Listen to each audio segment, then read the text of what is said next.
U.S. Foods proudly presents Offset with King and the Big Man alongside Jay Caulfield. I'm Rob King. Thanks very much for being with us. U.S. Foods does whatever it takes to keep your guests coming back. We hope you're coming back to our show, and we're very happy to be joined now by Pierre McGuire, who we know and love, and you have a long history with as well. Yeah, way back, first Stanley Cups here in Pittsburgh, as we all know, and everything you've done, Pierre, and we just happened to run into each other again at Mario's Fantasy Camp, so it's great to see you, and thank you so much for joining us today. Oh, my gosh, if I didn't show up, I'd be worried about you hunting me down, Jay, so that's why I showed up for you and Rob. I didn't want you coming to beat me up like you used to do. Hey, Pierre, we're going to start off by talking about the Stanley Cup playoffs. And before we get to the finals, what's your thought on what you've seen so far leading up to the Stanley Cup finals? The Florida Panthers are the best team so far. Edmonton Oilers deserve a lot of credit. I've never seen an athlete as mentally tough as Stuart Skinner, the goalie in Edmonton, to go through what he's gone through, especially when you consider he got pulled after the second game in the LA series, and to bounce back the way he has is a mind-blowing to me. I've never seen a player do what Connor McDavid does. I talked to Mario Lemieux about that this winter. He agrees. He's never seen a player do things the way McDavid does at that rate of speed. It's unbelievable, Rob. But to me, the biggest thing is the Florida Panthers get you to get out of your team identity right from the start of every series. And because of that, they dominate you. They dominate you physically. They dominate you speed-wise. They dominate you on the penalty kill. They dominate you at the goalie position. They dominate you at the physicality stuff. They just dominate you because they get you out of your rhythm. Hey, Pierre, I totally agree on the Skinner thing, because if you look at everything everybody says, the one weakness is going to be the goaltending. Even if I'm being asked a question, really, the goaltending, as we all know, every team, every series, the best goaltender is going to move you on, right? It's the way it seems to play itself out. But all with the goaltending being hit, Bobrovsky, phenomenal. But I still think that Bennett in Florida, for me, brings that attitude that's different than anybody else. You know, I know what Tkachuk does. I know all that. I get that. But Bennett, for me, is such a piece to that team that's it's brought him to a big piece of why they're where they're at. Totally agree. So here's the thing. I always do a tail of the tape. I learned this a long time ago when we had Jay and Mario and all Brian Trottier and Ronnie Francis and all the great players we had in Pittsburgh.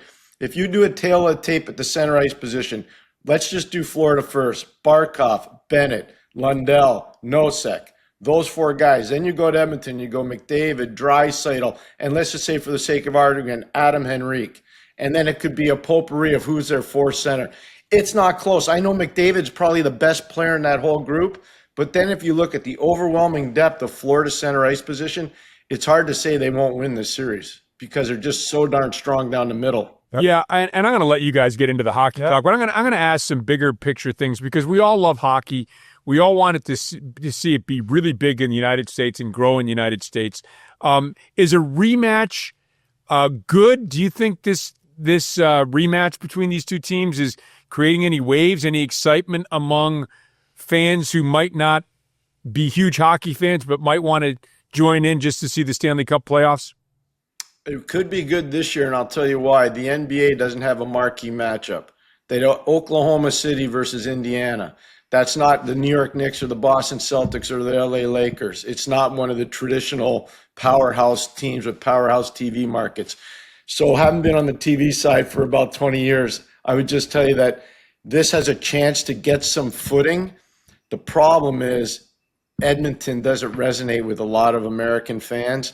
So they got to hope out of the gate early McDavid can get something going and really percolate and get some media attention. But Rob, your point is spot on. I don't know how much growth they can get out of this series. You know, just so you guys understand, again, I want to be transparent. The first 2 years I was at NBC, in 05-06, we had Carolina versus Edmonton in the Stanley Cup Final, not a marquee matchup. The next year we had Ottawa versus Anaheim, not a marquee matchup. Where it started to go, Pittsburgh, Detroit in 08, Pittsburgh, Detroit in 09, and it ba-boomed. It just went crazy nuts, hockey did. And it's because we had a marquee matchup back-to-back years with two great American cities. Pierre, isn't it amazing to me? Here's the best, you go with McDavid, the marquee, the main player right now in the NHL, and still there's that chance that it doesn't resonate, as Rob was talking about, with the fan base. It's so, we're going from the, one of the longer trips, Florida to Edmonton, but to have McDavid and Draisaitl, look, you got to put them both in that together. and not have the jump or the spark that you think it should provide, to me, blows my mind. Yeah, it does to me as well. I remember getting hired by NBC in 2004, the Stanley Cup Final that year before we had the nuclear winter of no hockey in 04-05 was Tampa versus Calgary. So, Jay, you talk about that long distance. People forget those were some pretty big distances from Tampa up to Calgary and back, and it went to a Game 7. And the telltale point of that series was if you scored first in any of the 7 games, because it was a 7-game series, you won the game. There were no lead changes once in the entire series. It was amazing. And everybody thought, okay, we got to change the rules because this is crazy. It's tackle football on ice. They did change the rules. The game became way better. The numbers started to go up. But then obviously it's just hard. Edmonton doesn't resonate right now, and they deserve a lot more respect than what they're getting. It's interesting you say that because I wondered if, like Tiger Woods brought golf to the masses after Arnold Palmer did, 40 years ago or 50 years ago. I'm aging myself. It was longer ago than that now that I think about it. But, when we saw Wayne Gretzky do that with an Edmonton team, I think, bring it to the masses, Mario Lemieux. Is hockey better when you have a great player? Is it better for the game if maybe the casual fan, gets a little buzz about Connor McDavid? I look at Florida and I'm looking at their roster and I'm wondering, do they have a surefire Hall of Famer? Is there anybody on that team that's definitely an elite, all-time great? I don't know if there is. And maybe I'm missing somebody off the top of my head, but you know what I mean, Pierre? Like that sort of that greatness wow factor. I'm not sure from a hockey perspective, you love what Florida does. From an outside perspective of wanting to see greatness because I'm a sports fan, does Florida have that? They do. I can't say too much, Rob, because I'm on the Hockey Hall of Fame selection committee. There are only 18 of us. By the way, congratulations, I can't Pierre. say Very too nice. much about the Hall of Fame, and Jay knows it's a very touchy subject, but here's what I'll say. I would say that down the road, and I'm prefacing this, down the road, a player like Sasha Barkov will probably be considered for something like that. And you got to think that Sergei Bobrovsky will as well. His numbers are going to be pretty amazing when it's all said and done. And if he wins back-to-back cups, a lot like our good friend Tommy Barrasso did in Pittsburgh, and like Marc-Andre Fleury was a part of in 16 and 17, I would say that maybe, but you're right.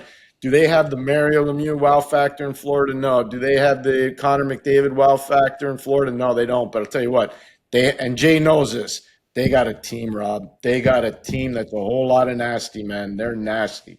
So, Pierre, I also believe if you look at sports and when we all watch everything and love what it all brings, the game of hockey live goes to a different, I think if you're a fan and have the opportunity to see a game live, it changes your perspective of it. I also believe until you see Connor McDavid live, you can still see the speed and what it's about, but the TV doesn't do it justice. I've never seen a player, I know McKinnon, all the speed and what they bring, there's never been a player that backs defensemen off the way McDavid does it. I don't think you can appreciate it unless you see it live. I would completely agree with that. Again, I'll go back to a discussion I had with our good friend Mario Lemieux. And I asked him, I said, hey, Ace, is there a player that you can remember? He goes, no.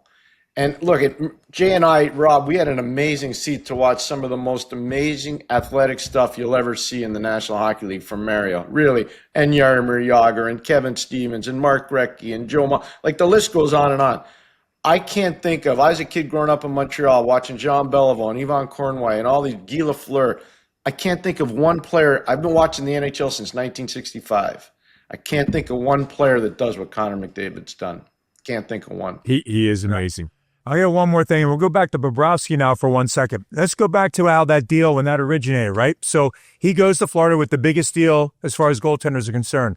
For a couple of years, Pierre, everybody was like, was that how big of a mistake is that going to be? And in one flip within the last couple of years, and I'm not saying he never had it in him, I'm just saying it didn't start off well in Florida. And then he is literally, now we give all the credit, the team is outstanding in front of him, as we said. He's phenomenal, though. I mean, he's just that they understand what they have between the pipes for them. And he is just literally, Rob, from, this is 3 years in a row now where he has not only earned the money, I mean, he's paid that back and 10 times, whatever it might be, what they have paid him. So he has meant so much, and he has been that good. Well, I give Florida a lot of credit, and I give him a lot of credit for being coachable. They put together a goaltending guru factory down there with Roberto Luongo and his brother, and basically changed the dynamic for a lot of their players. You know, they just traded Spencer Knight, who was a first-round pick to the Chicago Blackhawks, for Seth Jones. But if you look at where Spencer's game is right now, I know he had some off-ice stuff that he had to deal with, and he's dealt with it fantastically well. But they changed his game too. That's why Chicago had interest in him. So I think that they're kind of been an aggressive franchise in terms of identifying how do we adjust to organizational strength and how do we adjust to organizational weakness. They had an organizational weakness in goal. They had to fix it. So they went and got proactive and hired a bunch of guys who are really smart goalie people. And all they do is goaltending stuff. They don't worry about the rest. They're specialized in that, and I think that's changed Bobrovsky a lot. I really do. So what does Edmonton have to do to win?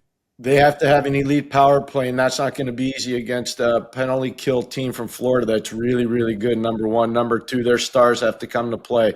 McDavid, Draisaitl, Ryan Nugent-Hopkins, those guys have to stand and deliver offensively. And the third thing is, if they get lured like Carolina did, like Tampa did, and like Toronto did into trying to out-macho Florida, they will lose, and they will lose quickly. You cannot out-macho Florida, and you can try all you want. But the highway's littered with teams that have tried, and they've got pounded into submission.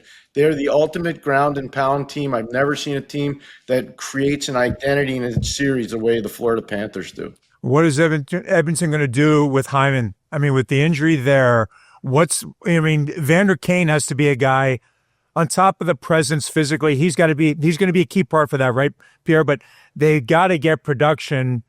You know, you need production somewhere. And I think Hyman, that injury, and that is a tough one for them as well. It really is, especially when you consider that Zach Hyman was drafted by the Florida Panthers and they traded him away. So he's always got that PPW. I want to prove people wrong down in Florida for trading me to Toronto first. And then obviously he goes to Edmonton as a free agent. Corey Perry, Jay, is the guy that's going to have to stand and deliver. He's going to get the first chance to play with Nugent Hopkins and McDavid. Corey's, the last man standing from the 2003 draft. It's unbelievable. In Pittsburgh, it's a Pittsburgh-centric thing. Marc-Andre Fleury went first. Ryan Suter was still standing, playing with the St. Louis Blues.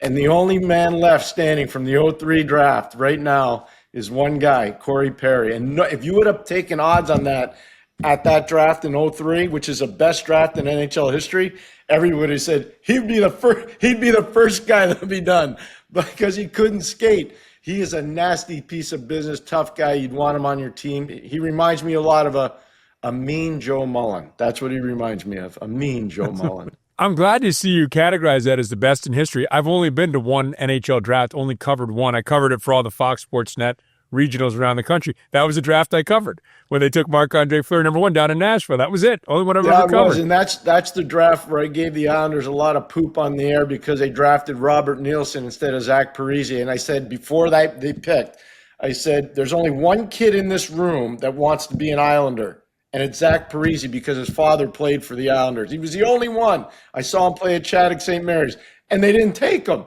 And then New Jersey traded up to get him. It's unbelievable. You can't make this stuff up. Anyways, long story short on that draft, to show you how great it was, this is for the fans at home. 205th was Joe Pavelski. 205th. Shea Weber and Patrice Bergeron went in the second round. David Backes went in the third round. You start looking at the players that came out of that draft, it'll blow your mind how good that draft was. So we've talked about what Edmonton needs to do to win. What does Florida need to do to win? Just to cover all our bases here. Play physical without taking penalties because the Edmonton power play is lethal, number one. Number two, establish a confidence problem for Stuart Skinner early in the series. One of the things Florida does really well, they generate a lot of their offense from the hash marks to the icing line. So it's a cycle game, and they get bodies to the net. If they can plant the seeded out in Stuart Skinner's mind, that's going to be a problem for Edmonton. And I think the third thing is dominate them in face-off play. If they can dominate them in face-off play, that'll force Edmonton to be uncomfortable. They're a puck possession team. They're not a retrieval team. So if they lose, let's say 60 or more percent of the faceoffs, they're going to have a problem winning the series. The other guy I want to talk about is Bouchard on the blue line. All they hear all year long is all you hear the negative side about his game. And then somehow when you're in the playoffs, if you watch him, just a guy to control, we know the shot that he has and everything that goes with it. But his game has gone to a different level in the playoffs. As I said, on the East Coast, we don't see as many Edmonton games. But truly, Pierre, he's like a lightning rod for the press out there in Edmonton. And then you find him right now, and what would they do without what he brings to the table? Oh, they'd be in trouble, because that's one of the reasons why that power play is so good. It's such a great point that you're raising, Jay. But here's the biggest thing about Bush, and nobody wants to talk about this, but I will, because I'm proud of him. Paul Coffey's done a fantastic job in Edmonton coaching, and Mark Stewart's done a fantastic job in Edmonton coaching. These are two guys that play two totally different styles. Everybody knows Coffey was offense. Stewart was a shot blocker, big physical defensive presence. They've made Bouchard better as a coaching staff. And that's really important, but you're right on about the presence that he brings with the shot. And because people have to, it's a lot like, Jay, when you were playing Al McInnes and Ryan Suter's uncle, Gary Suter in Calgary. Those guys opened everything up, and that's when Neuendijk and Mullen and all those players in Calgary, Theo Fleury, could go to work because they had to respect McInnes' shot. Well, it's the same thing in Edmonton. You got to respect Bouchard's shot, and because of that, it opens up seams, as you know, and Rob knows. And so this guy's a weapon, whether he's shooting the puck or just standing out there. He's a weapon. Did you ever think Koff would get back to be in the coaching world? I get it in Edmonton, I get it on the blue line, but did you ever think, with all the times we talked to him leading up to the years until he finally made that move, to me, that he went back into the coaching world, to me, is kind of an unbelievable thing, but he certainly brings so much, Pierre, as you were just talking about. You know what's cool about Paul, and you remember this, Jay, because you were like him. He's one of the first guys in the room all the time. Like, Rob, I used to sleep in the office there, okay? And because that's how it was. We didn't have computers back then, so everything we did was hand-to-hand, reel-to-reel on tape. Paul would be one of the first guys in the room, and he'd be talking to the trainers. He'd be drinking coffee, he'd tape and untape his stick. He'd be chewing gum. Koff was in there around 2:30 every afternoon before a game. Jay wouldn't be far behind, but that's just how it was. And Paul had this addiction to being around the room. And Jay, you know, it's cool to have a great career, and it's cool to be part of it. And it's great to have your name on the Stanley Cup. But the thing you miss the most when it's all done, being in the room with the guys. And I think Paul really missed that. I really do. Well, the driest sense of humor of anybody we've ever is the sharpest, honest to God. I mean, he's unbelievable. And I totally agree that what he's brought to for them. And I think, and one thing, I'm going to throw just one little different thing, Pierre. What do you think? And Rob and I have talked about this before. I think for a Western Conference team, when a Western Conference team wins the Stanley Cup, I don't think that gets enough credit for the difference it is of playing in the Western Conference and the Eastern Conference. Just travel alone. Well, how much more they're on the road and what they have to go through to get there. And that's why I made Detroit really amazing, because they were in the Western Conference when they won, and they're right almost neighbors to us here in Pittsburgh. Yeah, no, it's very true. So I've been asked by CBS Sports to put together a list of the best teams since 2000. And so I had to battle, is it Detroit or LA for one of the last two spots? Because I got the Pittsburgh Penguins in there. I've got Tampa Bay in there. I've got all these different teams, Chicago in there, Florida Panthers in there, Pittsburgh's in there. So do I put LA or do I put Detroit? It's to Jay's point, Rob. And the reason why I put LA in, if you look at the level of consistency with the LA Kings, it's unbelievable to consider what those guys have done. And look at Detroit, since they've come into the East, they haven't made the playoffs since 2016. Yeah, wow. It is unbelievable. That is crazy. Think about it for 1 second. That's scary. They've had 9 straight years of no playoffs in Detroit. Yeah, that is amazing when you consider how consistent and long. I think they had the longest stretch. I think it was 25. I think it was 25 years of playoffs. Amazing, an incredible stretch. Pierre, if Florida wins back-to-back cups, where does that put them in Stanley Cup history? I think it's harder now to win than it was, say, in Montreal when they were doing it in the 70s, or Edmonton or the Islanders, where you keep those teams together before free agency really took hold. Where would you put Florida in the pantheon of good teams or great teams if they win back-to-back? Right up in the top 5 for sure. And I'll tell you what, and Rob, your point is so spot on. The salary cap has changed the dynamic of team building. And unrestricted free agency at 26 years of age has really changed that a lot. So I was doing an exercise today. Jay will appreciate this because he knows I like to do all these different lists. If you look at the Stanley Cup Final that's starting on Wednesday, go look at the 2013 draft, the 2014 draft, and the 2015 draft, and look at all the players from those 3 drafts that are influencing this series. It will blow you away. Like Barkov was number 2 overall. Seth Jones was number 4 overall. Darnell Nurse was number 7 overall. That was in 2013. 2014, Ekblad was 1st overall. Reinhart was 2nd overall. Draisaitl was 3rd overall. Bennett was 4th overall. Kapanen, drafted by Pittsburgh, was 22 overall. Go to 2015. Connor McDavid was 1st overall. AJ Greer for Florida, 4th-line player, he was 39th by Colorado. Nico Mikkola, who may be the biggest breakout player in this playoff, was 127th by St. Louis, and he was in St. Louis and New York before nobody wanted him, and he ends up in freaking Florida. So, the draft matters and the age matters, and that's why I bring it up for those three drafts. It's to your point, Rob. Florida Panthers have done a magnificent job of identifying talent both in the draft and at the professional level, and they're not getting nearly enough credit for that. Not nearly enough. Pierre, do they not have over the next 3 years as well? Isn't there a lot of cap space that they're going to have available to them to maybe help them maintain what they're doing? Like, what makes a dynasty? Like, you got to get by that. You got to get into that third, that one more, right? But if you look at their cap space that's going to be available to them, they could be this way for a number of years. You're right on, Jay. So first of all, there's a cap space issue. Secondly, it's their amateur scouts that have identified a lot of college free agents. That's going to be the next new wave of player development. And so if you look at their team in Charlotte right now in the American Hockey League, they're up 3-0 over Montreal's team from Laval in the American Hockey League playoffs. They're crushing Laval. They're crushing them. I watch the games. It's not even close. And so they've got a wealth of prospects coming through there. They've got a kid named Mackie Samoskevich that's a healthy scratch who's a 20-goal scorer in the NHL right now. He's a kid out of the University of Michigan. So, you start looking at all this stuff with Florida, plus it's a no-tax state, plus the players don't have to shovel snow, plus they get to golf on off days. And Jay, you're a resident of Florida. I don't have to tell you. So, you put it together, Rob. It's pretty amazing where Florida is right now, and they deserve it all. Mr. Vinnick in Tampa is a great owner, but Vinny Viola in Florida is he's a tremendous owner. He and his family have done an unbelievable job there. They really have.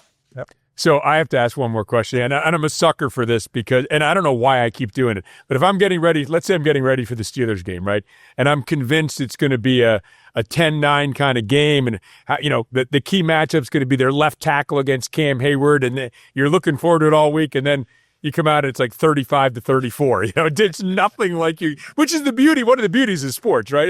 It's what I love about it. Is there a matchup? A lot of fans, I think, will look at, if they're casual fans and want to tune in, they'll look at Connor McDavid. Will they run Barkov because he's such a great defensive center and other centers at him, keeping fresh legs at him? How will they defend him? Or is there another matchup that you think is a key matchup? Always understanding that it might not be, but is there one you're looking forward to in this series? No, I think you're spot on. First of all, it'll be hard the first 2 games for Florida to get Barkov out there because Edmonton gets last change. So that's one thing. So here's the fallback position. I talked about the depth of Florida centers. Anton Lundell can play against Connor McDavid. Sam Bennett, to Jay's point before, can play against him. So that's where Florida is really insulated. They have the ability to do that. But I think the big matchup will be Seth Jones and Nico Mikkola on the back end playing against that top line of Ryan Nugent-Hopkins, Corey Perry, and Connor McDavid. And if they do that, Rob, that's going to be a problem. Edmonton's got to get offense from those guys because if they don't have enough depth scoring to allow for them to be able to swing with Florida. Florida, here's a stat for you guys. After game 2 of the Toronto-Florida series, Paul Maurice said, I'm done with the slicksters on the 4th line.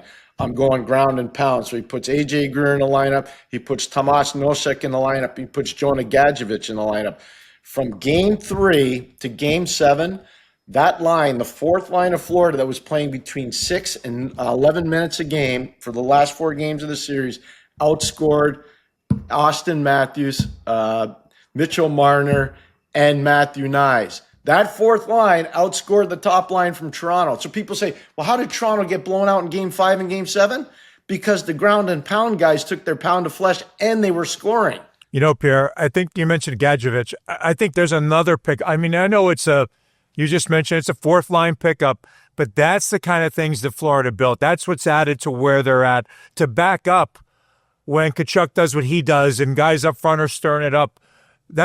I don't think that guy gets enough credit for how tough and nasty he plays the game and who he can fight and who he'll go against. That just adds to what they bring, in my opinion. You just mentioned it, but I really think that was a big move, and that doesn't get it. They don't talk about those kind of moves. It's just a big one, in my opinion, as far as Florida and what they have done.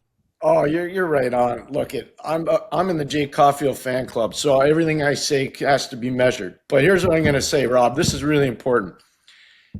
All three of those players, Tomas Nosek, Jonah Gadjevich, and AJ Greer, they all started their careers in different cities. And all of them have been on 3 teams or more before they got to Florida. So it identifies the art of team building. And you know who was so good at that? Craig Patrick. Craig Patrick was unbelievable at the art of team building. He really was.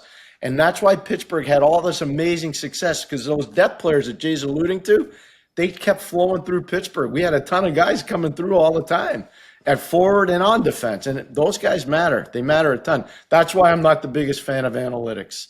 I will be totally honest. There's not one analytic equation that can measure a man's heart, desire, coachability, or fearlessness. There's not one. Throw as many numbers you want at me. You can't identify numbers for any one of those 4 things. Can it still, we know where it's going, Pierre. This is another topic we've had, Rob and I, a lot about.